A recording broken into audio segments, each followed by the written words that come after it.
গত 9 তারিখে মিটফোর্ডের সামনে যুব দলের এক নেতা তার আরেক গ্রুপের সদস্যকে পাথর দিয়ে শরীর এবং মাথা থেতলে থেতলে তার লাশের উপরে নৃত্য করার দৃশ্য 2006 সালের 28 অক্টোবরের দৃশ্যকে হার মানিয়েছে। এই হত্যাকাণ্ড যারা ঘটাচ্ছে, এরকম বাংলাদেশের জন্য 2024-এর জুলাই আগস্টের গণ অভ্যুত্থান হয় নাই।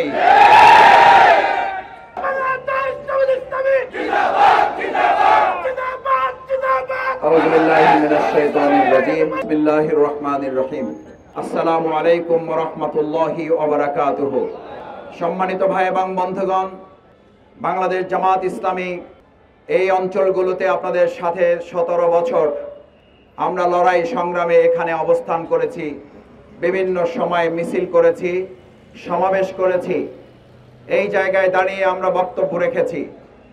এই অঞ্চলের ভাইয়েরা, এখানকার ব্যবসায়ী ভাইয়েরা, এখানকার ব্যবসায়ী নেতৃবৃন্দ, এখানকার সর্বস্তরের মানুষ, আপনারা আমাদেরকে পাশে থেকে সাহস জুগিয়েছেন, ভালোবাসা দিয়েছিলেন, আমাদেরকে আপনারা হিম্মত দিয়েছেন, আপনারা আমাদের নির্মম নির্যাতন নিপীড়নের সময় বন্ধু হিসাবে ভূমিকা পালন করেছেন।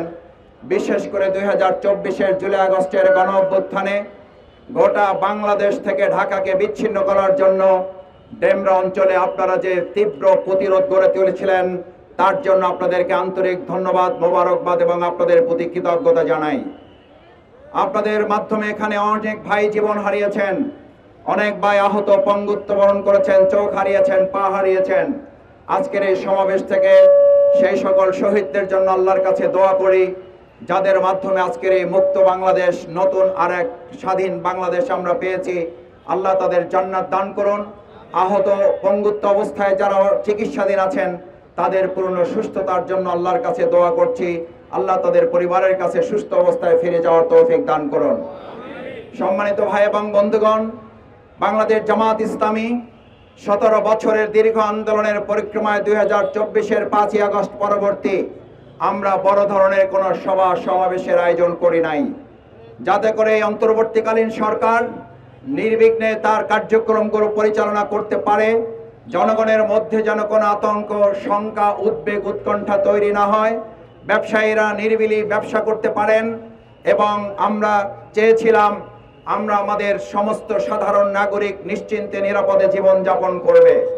কিন্তু অত্যন্ত দুর্ভাগ্যের বিষয়, অত্যন্ত উদ্বেগ এবং উৎকণ্ঠার বিষয়, যখন আজকে আমরা এখানে সমাবেশের আয়োজন করেছি 19শে জুলাইয়ের জাতীয় সমাবেশ বাস্তবায়ন করার জন্য, সেই দিনেই আমরা লক্ষ্য করছি খুলনায় তারা নিজেদের মানুষকে জুমার নামাজ পড়তে যাওয়ার পথে গুলি করে তাকে বহিষ্কৃত তাদের দলের এক নেতাকে হত্যা করেছে।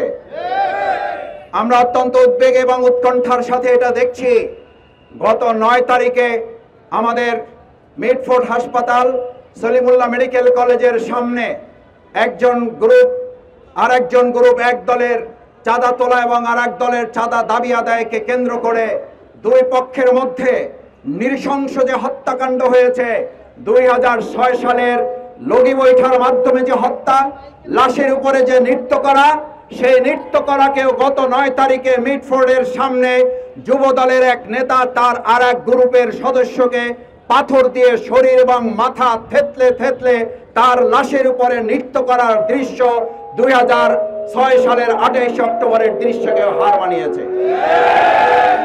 আমি একবার সেই ঘটনাটা ভিডিওতে একবার দেখার পর আমার সম্মানিত স্টাফ কোয়ার্টার ডেমরা অঞ্চলের ভাই বন্ধুগণ, আপনি কোন দল করেন আমি জানি না, আপনি কোন দলের সমর্থক আমি জানতে চাই না, আপনি যে দলেরই সমর্থক হন, আপনার বিবেকের কাছে কোশ্চেন রাখবো। আপনি মিটফোর্ড এবং সলিমুল্লাহ মেডিকেলের সামনে হত্যাকাণ্ডের দৃশ্যটা 1 সেকেন্ড, 2 সেকেন্ড, 3 সেকেন্ড দেখার পর 5 সেকেন্ড আপনি ওটা দেখতে পারবেন না। ওটা একবার দেখার পর আপনি স্বাভাবিক থাকতে পারবেন না। এই হত্যাকাণ্ড যারা ঘটাচ্ছে, এরকম বাংলাদেশের জন্য 2024-এর জুলাই আগস্টের গণ অভ্যুত্থান হয় নাই। আমার ভাই এবং বন্ধুগণ, দলের স্বার্থে কথা বলার জন্য জামাত ইসলামী 19শে জুলাই জাতীয় ঐতিহাসিক সমাবেশের আয়োজন করে নাই আমাদের সেই সোহরাওয়ার্দী উদ্যানে। আমরা এই সমাবেশ ডাকতে বাধ্য হয়েছি। আমাদের এটিএম আজহারুল ইসলাম সাহেব যখন কারাগারে বন্দী 2024-এর গণ অভ্যুত্থানের পরেও আমরা আন্দোলনের ডাক দেই নাই, আমরা নিবন্ধনের জন্য রাস্তায় নামি নাই। এখানে সাক্ষী আপনারা। আমাদের যে দাঁড়িপাল্লা প্রতীক আপনাদের আবেগের প্রতীক, আপনাদের ভালোবাসার প্রতীক, আপনাদের ন্যায় এবং ইনসাফের প্রতীক, জনগণের দাবি আদায়ের প্রতীক যে দাঁড়িপাল্লা দেখতে পাচ্ছেন, এই দাঁড়িপাল্লা প্রতীক কেনা হয়েছিল, তার জন্য আমরা রাজপথে আন্দোলনে নামি নাই। আমাদের নিবন্ধন বাতিল করা হয়েছে, আমরা রাজপথে আন্দোলনে নামি নাই। কিন্তু আজ আমরা রাস্তায় নেমে সমাবেশ করছি কেন? আপনাদের কাছে এই প্রশ্নের জবাব আমি দিতে চাই। আমার ভাই এবং বন্ধুগণ, ডেমরা অঞ্চল, সম্মানিত সুধী মণ্ডলী, আজ যে হত্যাকাণ্ড, এই হত্যাকাণ্ড তো আওয়ামী লীগের দোসররা করছে না, তারা তো গত 17 বছর করে এই দেশ ছেড়ে পালাতে বাধ্য হয়েছে। তাহলে হত্যাকাণ্ড কারা পরিচালনা করছে? এর জবাব তো এই নাগরিকদের কাছে রাজনৈতিক দলগুলোকে অবশ্যই দিতে হবে।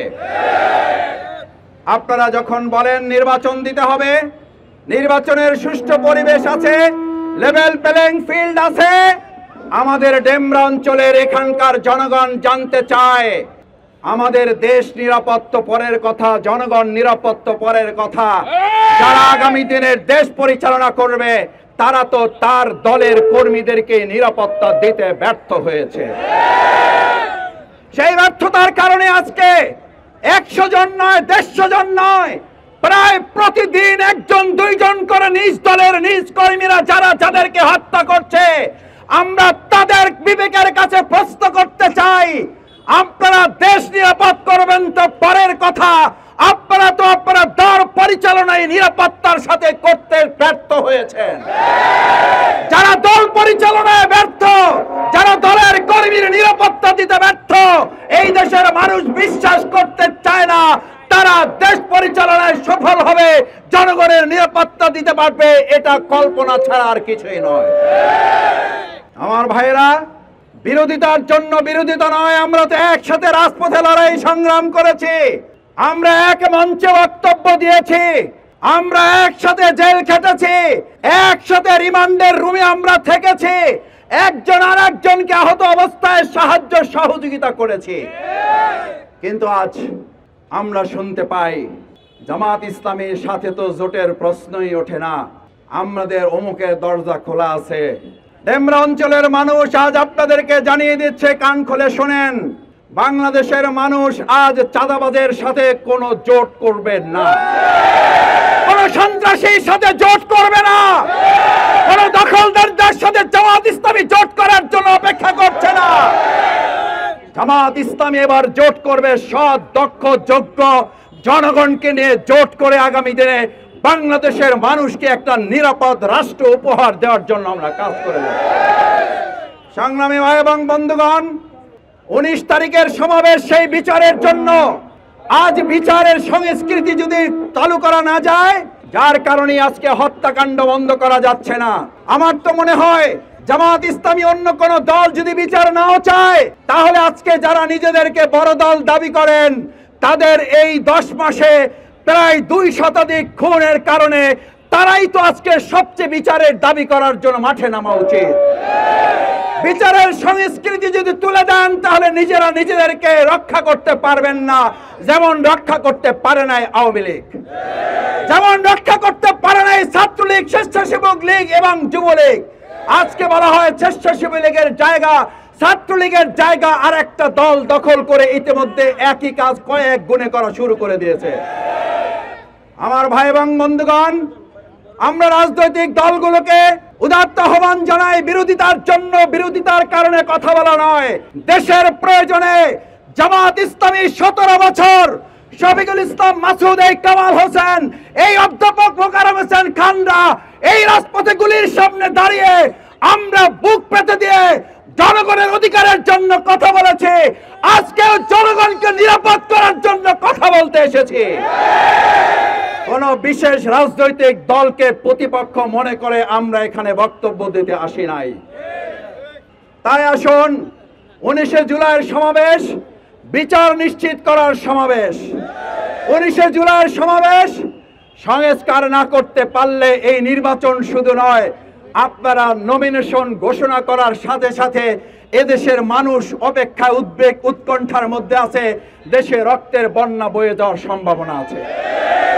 নির্বাচন তো পরে, আপনাদের প্রত্যেকটা আসনে 10 জন, 12 জন, 15 জন, 20 জন করে গ্রুপ তৈরি করে যারা এখনই নিজেদের মধ্যে রক্তারক্তি পরিবেশ তৈরি করেছে, এদেশের মানুষ মনে করে নির্বিঘ্নে নিশ্চিন্তে ভোট দেওয়া তো পরের কথা, নমিনেশন ঘোষণা করার পর যে রক্তের হোলি খেলা শুরু হবে সেটা রক্ষায় তারা ব্যর্থতায় পর্যবসিত হবে।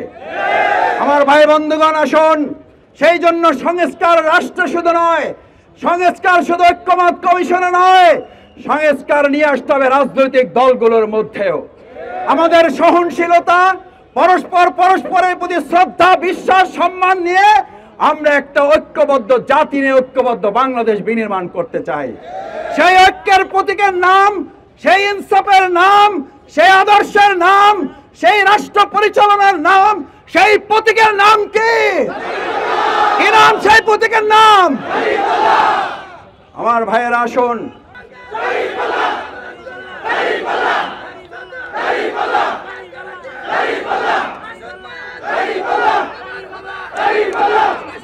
দাঁড়িপাল্লা প্রতীক নিয়ে বাংলাদেশ জামাত ইসলামী আপনাদের এই অঞ্চলে আপনাদের জনগণের প্রিয় নেতা জনাব কামাল হোসেন ভাইকে ইতিমধ্যেই মার্কা দিয়ে আমরা আমাদের পক্ষ থেকে আপনাদের সামনে হাজির করেছি।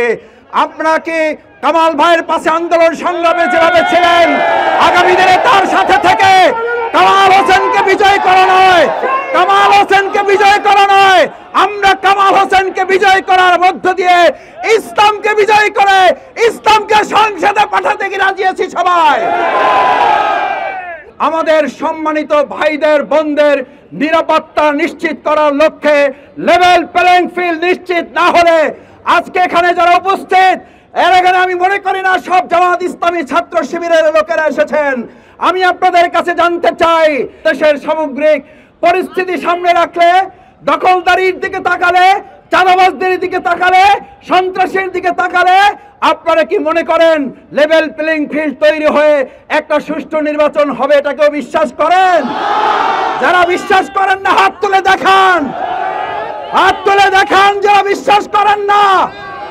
আমরা লেভেল প্লেইং ফিল্ড ছাড়া নির্বাচনে অংশগ্রহণ করব শুধু না, লেভেল প্লেইং ফিল্ড ছাড়া বাংলাদেশে নির্বাচন হতেও দেবে না জনগণ।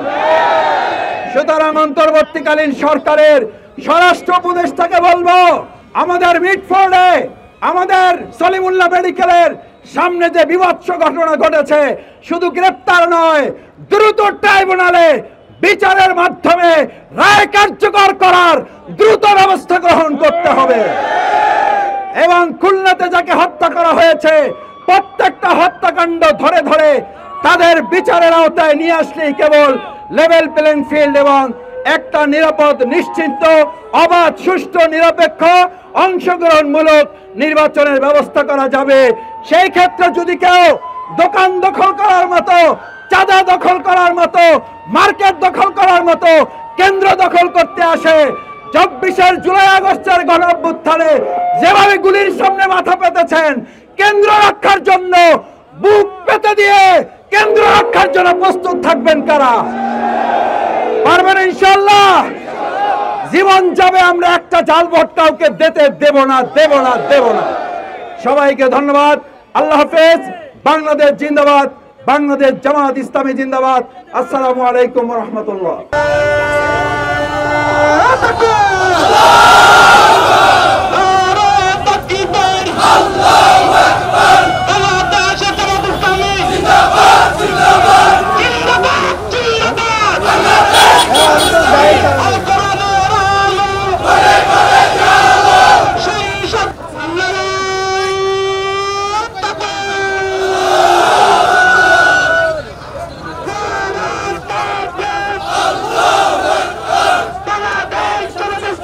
জিন্দাবাদ।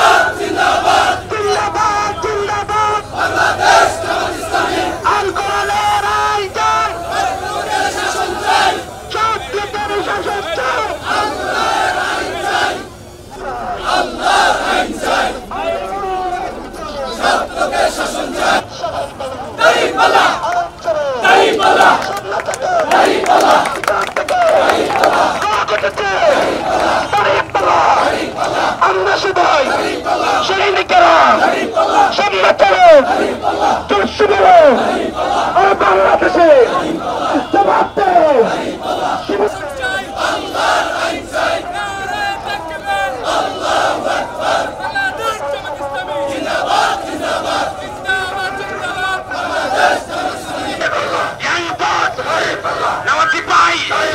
সবাই বলো এক সুরে এক তালে ওরে ভাই